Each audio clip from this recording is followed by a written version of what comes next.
اور میں جناب سردار صاحب کی اجازت سے اپنی شمولیت کا اعلان کرتا ہوں.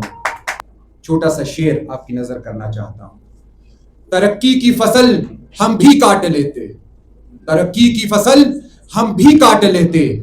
تھوڑے سے تلوے اگر چاٹ لیتے, بس ہمارے لہجے میں جی حضور نہ تھا, بس ہمارے لہجے میں جی حضور نہ تھا, علاوہ اس کے میرا کوئی قصور نہ تھا. کو یاد ہوگا میں جب یہاں پہ آیا تھا مسنگ پرسنس کی کمیشن میں, مسنگ انفورسڈ ڈس اپیئرنس کے حوالے سے جو اسلام آباد ہائی کورٹ نے کمیشن بنایا تھا, وہ رپورٹ جو ہم نے بنا کے دی ہے, ظاہر اس میں تو ہم نے بلیک کو بلیک کہا ہے, وائٹ کو وائٹ کہا ہے, جو ذمہ داران ہیں اس کو ہم نے کہا ہے یہ ذمہ دار ہیں, جو اس میں متاثرین ہیں ان میں ہم نے متاثرین کا بھی ذکر کیا ہوا ہے, جو ان کے پیچھے جو قوتیں ہیں ان کا بھی باقاعدہ نام لے کر ہم نے ذکر کیا ہوا ہے. تو ورڈ کے لوگوں کو شاید اس انفورسڈ ڈس اپیئرنس کی کمیشن کی رپورٹ کی جو سزا دی جا رہی ہے, اگر سزا دینی ہے تو میرے ساتھ ساتھ اسلام آباد ہائی کورٹ کو بھی اس سزا کا کچھ حصہ ملنا چاہیے کہ اس نے یہ ذمہ داری مجھے دی تھی. بلوچستان نیشنل پارٹی, تمام پریس سے وابستگی رکھنے والے ہمارے دوست, تمام سیاسی و سماجی شخصیات, ہمارے قابل صد احترام وکلا برادری, اور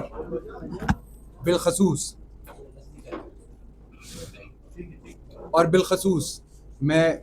جناب محترم سردار اختر جان مینگل صاحب کو کا شکریہ ادا کرتا ہوں کہ آج انہوں نے اپنے قیمتی وقت میں سے میرے اس پریس کانفرنس کے لیے وقت نکالا. جیسا کہ آپ سبھی جانتے ہیں کہ یہ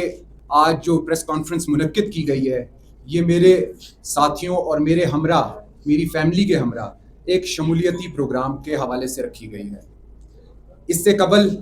کہ باقاعدہ میں شمولیت کا اعلان کروں, میں اپنے خیالات کا کچھ اظہار کرنا چاہوں گا. 14 اگست 1947 پاکستان آزاد ہونے سے لے کر آج مورخہ 24 اگست 2023 تک اگر بلوچستان کے قومی مسائل, ان کے حقوق کی بات, سائل و وسائل و مسائل کی بات و بنیاد اگر کسی نے حقیقی معنوں میں رکھی تو بابا بلوچستان جناب محترم سردار عطا اللہ مینگل صاحب نے رکھی. اور اگر اس بنیاد پر کسی نے ترقی کے لیے, بلوچستان کی حقوق کی ترقی کے لیے, ان کی بات و آواز کے لیے آواز بلند کی تو جناب محترم سردار اختر جان مینگل صاحب نے کی. قابل احترام ساتھیوں, ہمارے صوبہ بلوچستان کی مثال ایک لاوارث بچے کی مانند ہے کہ جس سے کام تو ہر کوئی لینا چاہتا ہے, مگر اس کے سر پر ہاتھ رکھنا کوئی نہیں چاہتا, اس کی سربراہی اور سرپرستی کرنا کوئی نہیں چاہتا. مگر اس میں دو آرا نہ ہے کہ قابل صد احترام سردار صاحب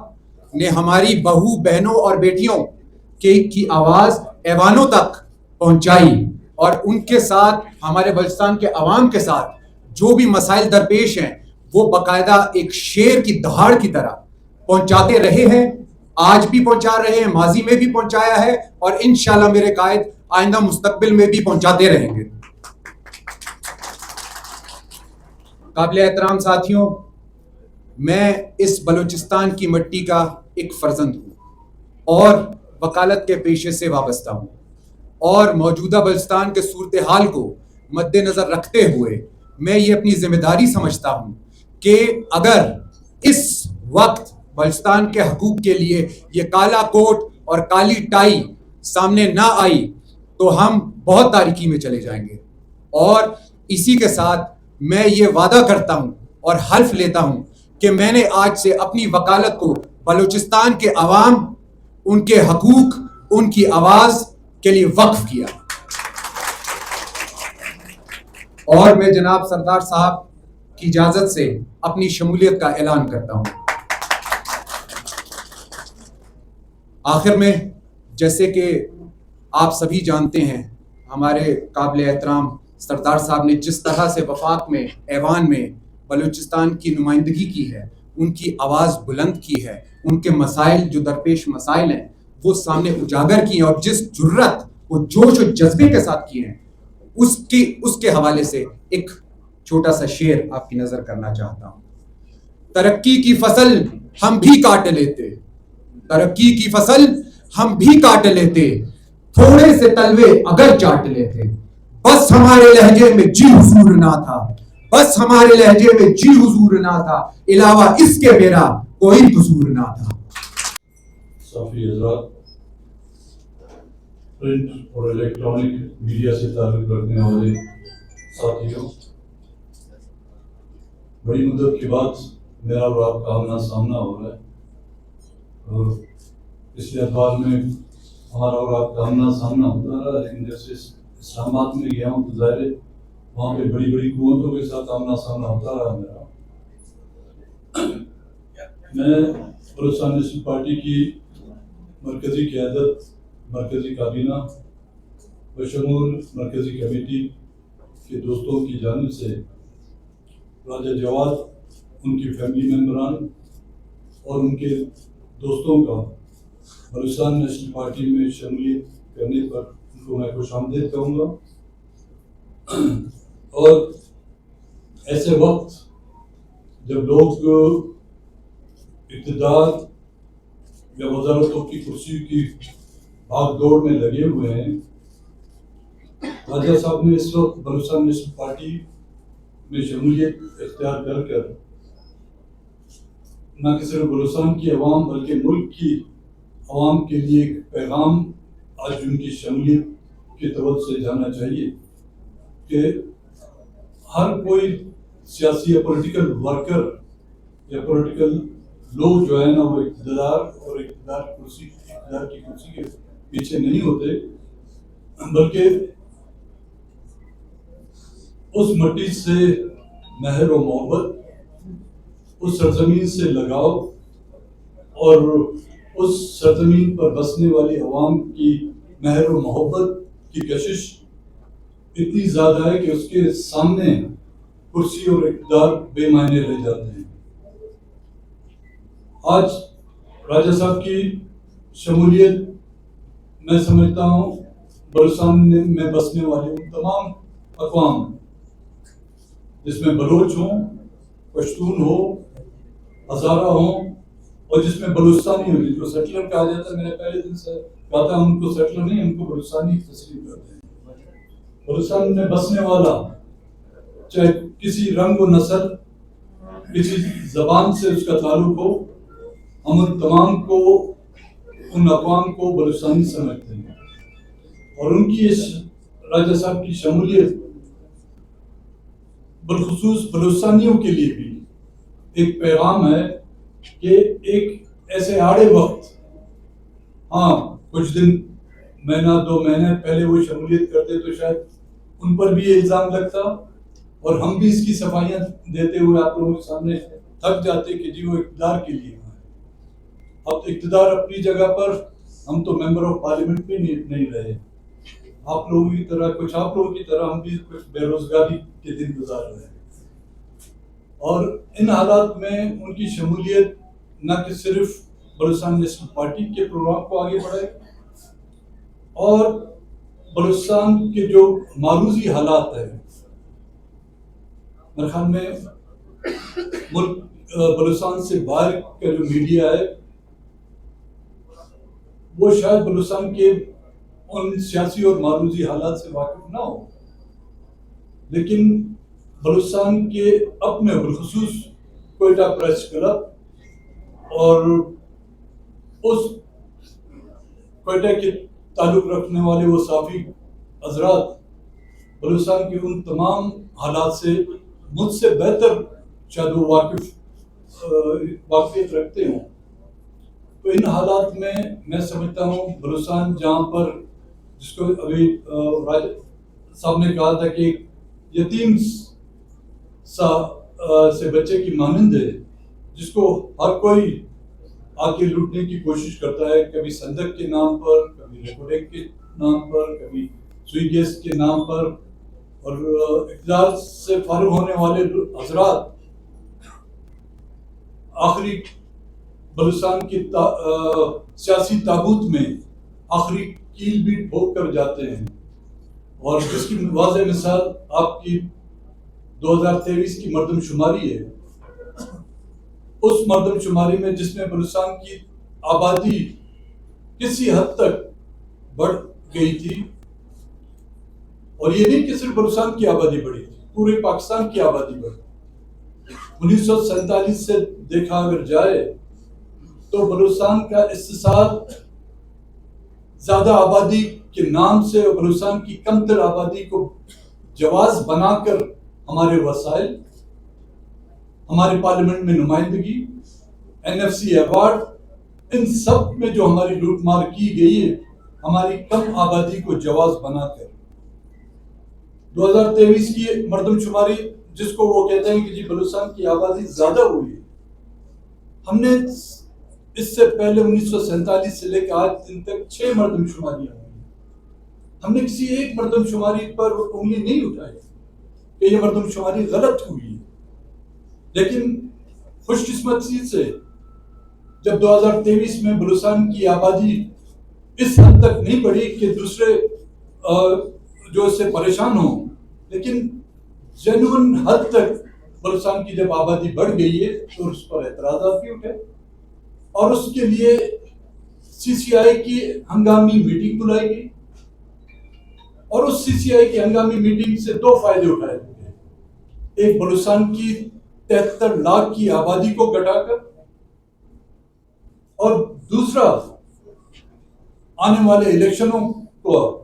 مردم شماری کو یا آپ کی حلقہ بندیوں کو جواز بنا کر آنے والے الیکشنوں کو جو ہے ان کو ڈیلے کیا جائے اور ان میں تاخیر لائی جائے. یہ واحد مردم شماری ہے جہاں پر تمام پولیٹیکل پارٹیوں نے، بلوچستان کی،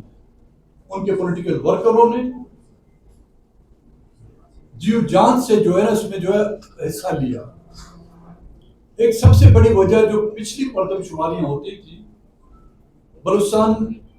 کی پسماندگی، بلوچستان میں کمیونیکیشن کا نہ ہونا، رسد کا نہ ہونا، روڈ نیٹ ورک کا نہ ہونا، سب سے بڑی وجوہات یہ تھی. لیکن 2002 کے بعد جو انسرجنسی شروع ہوئی، پچھلے ادوار میں 1973 میں بھی انسرجنسی ہوئی، اس سے 60s میں بھی انسرجنسی ہوئی، لیکن 2000 کی انسرجنسی کا جو سلسلہ جنرل مشرف کے دور میں شروع ہوا، جو ہنوز جاری ہے. یہ ہم نہیں کہتے، آپ کے اعداد و شمار کہتے ہیں. یہ ہم نہیں کہتے، آپ کے اپنے پروونشل اور فیڈرل بجٹ سے لا اینڈ آرڈر پہ جو اربوں روپے خرچ کیے جا رہے ہیں وہ اس بات کی ثبوت ہیں کہ بلوچستان میں امن امان کا مسئلہ ہے. وہ امن امان کا مسئلہ جہاں پر ڈیورنگ الیکشن آپ کے امیدواران اپنے حلقہ انتخاب میں جانا، اپنی جگہ پر اپنا ووٹ کاسٹ تک نہیں کر سکتے. وہ حلقے جہاں پر منتخب نمائندے 25 ووٹ لے کر ممبر پارلیمنٹ بنتے تھے، لیکن 2017 کے الیکشن میں اسی ممبروں نے 15,000 سے لے کر 17,000 ووٹ لیے. ایک تو کچھ عرصے میں ڈیولپمنٹ، میں یہ نہیں کہوں گا کہ بلوچستان میں تمام نیٹ روڈوں کا جو ہے جال بچھایا گیا ہے،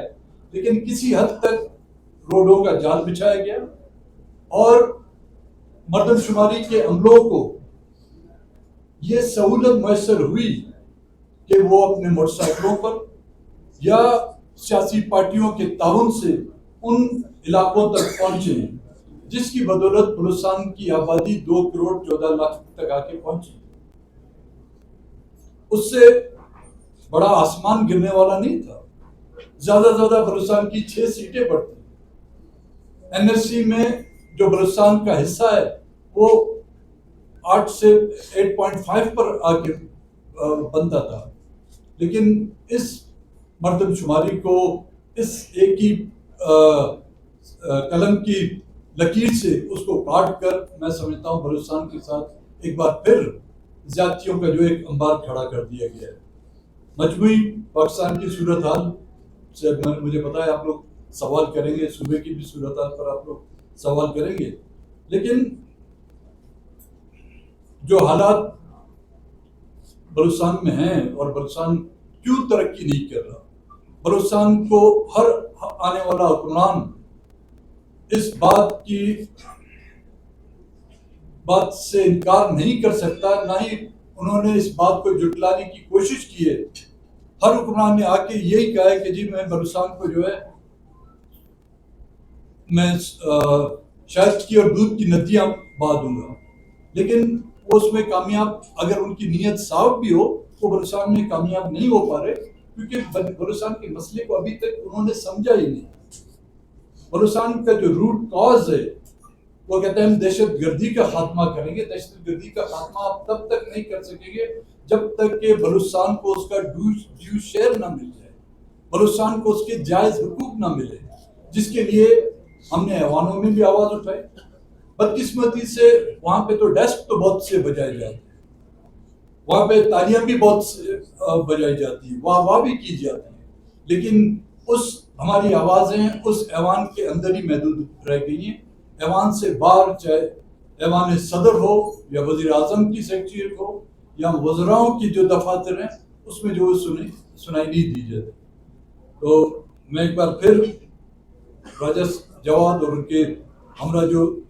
جنہوں نے بلوچستان نیشنل پارٹی میں شمولیت اختیار کی ہے, میں بلوچستان نیشنل پارٹی کی مرکزی قیادت کی طرف سے ان کو بلوچی میں کہتے ہیں وشت کشن, برائی میں کہتے ہیں بخیرت پاؤ, اور پشتو میں کہتے ہیں بخیر راہ. بڑی مہربانی. کا تعلق ہے, ہم صرف اس حکومت میں نہیں رہے, ہم پی ٹی آئی کے سپورٹر بھی رہے. وہاں پہ کوئی ہم نے وزارت نہیں لی, لیکن ایک معاہدہ کیا تھا ہم نے, اور اس معاہدے میں دستخط صرف ہمارے نہیں, اس میں دستخط پی ٹی آئی کے سربراہان کے بھی دستخط تھے. اس میں جو نکات دیے گئے تھے اس میں بلوچستان کی پسماندگی, بلوچستان میں ڈیولپمنٹ کے حوالے سے ہم نے کچھ نکات شامل کیے تھے, اور اس میں بلوچستان کے مسئلے کا سیاسی حل تلاش اور مسنگ پرسنز کی واپسی. جب حکومتی اراکین نے جس کو ایک کاغذ کا ٹکڑا کہا جاتا ہے, اس پر دستخط کیے, تو یہ اس بات کی تصدیق کی گئی کہ یہ مسائل بلوچستان کے جینوئن مسائل, چاہے وہ مسنگ پرسنز کے مسائل ہوں, چاہے وہ بلوچستان کے انڈر ڈیولپڈ علاقے ہوں,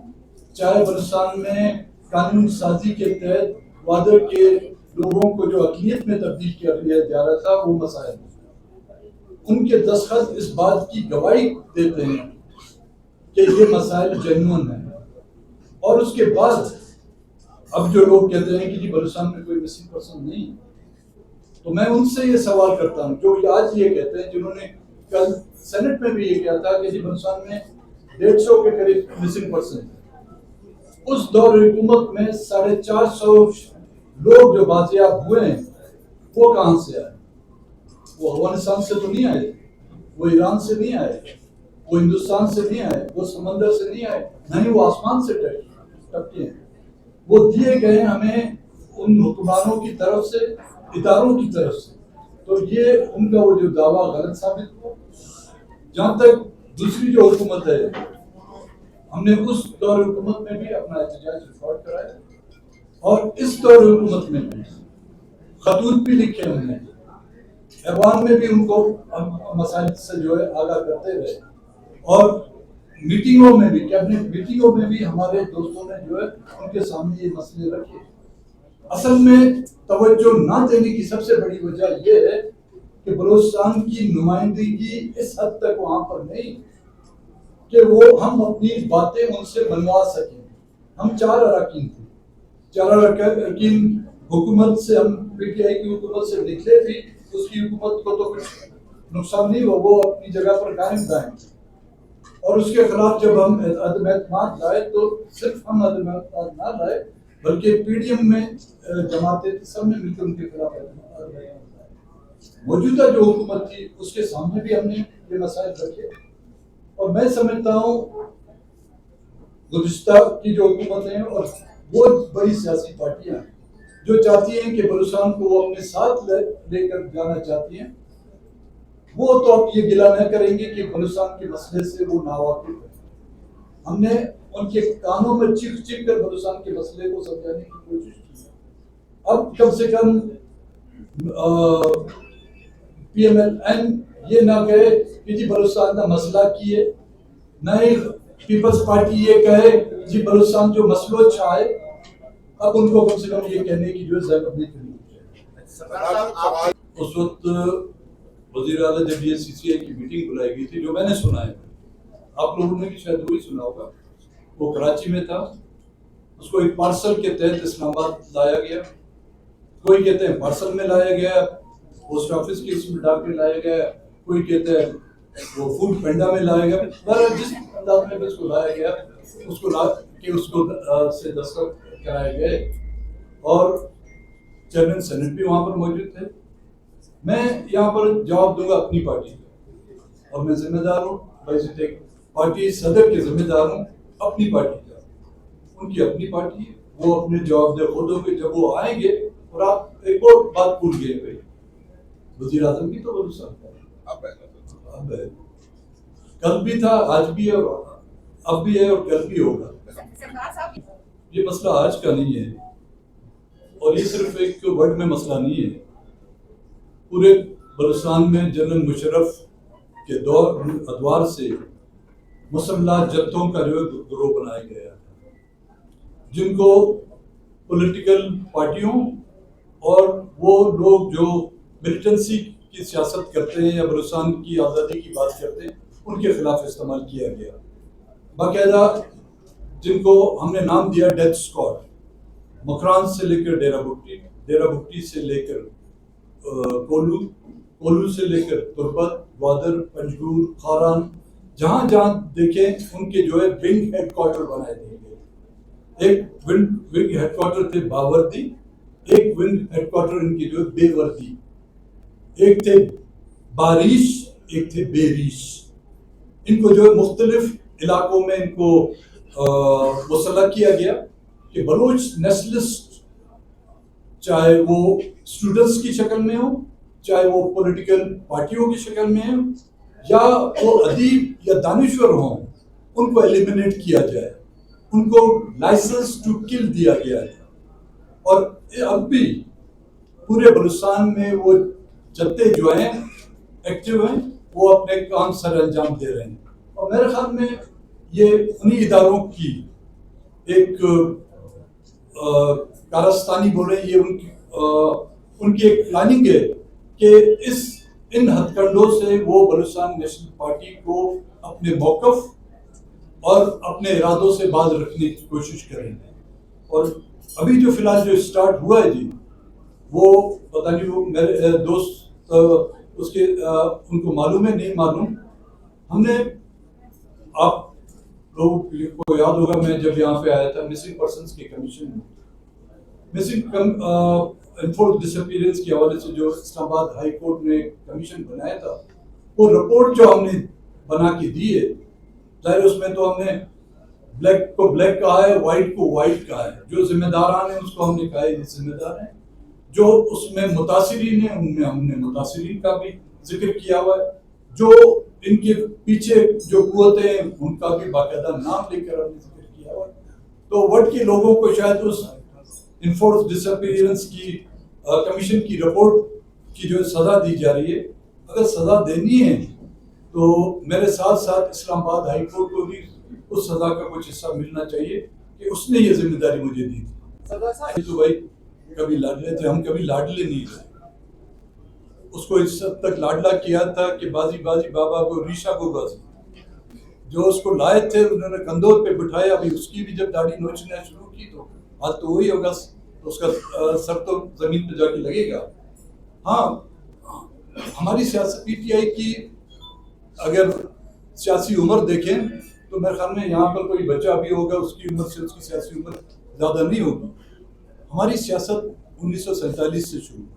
آغا عبد الکریم سے لے کر عثمان گل کے بعد جو ہے نا نیشنل عوامی پارٹی, پھر بی این پی بنی ہے, بی این این بنی تھی, پھر بی این پی بنی. یہ سلسلہ اس وقت سے جاری ہے. پی ٹی آئی کو رجسٹ کرتے ہوئے ابھی کچھ عرصہ ہوا ہے, انوز دلی دور است, لیکن ہم نے تو جو ہے یہاں پر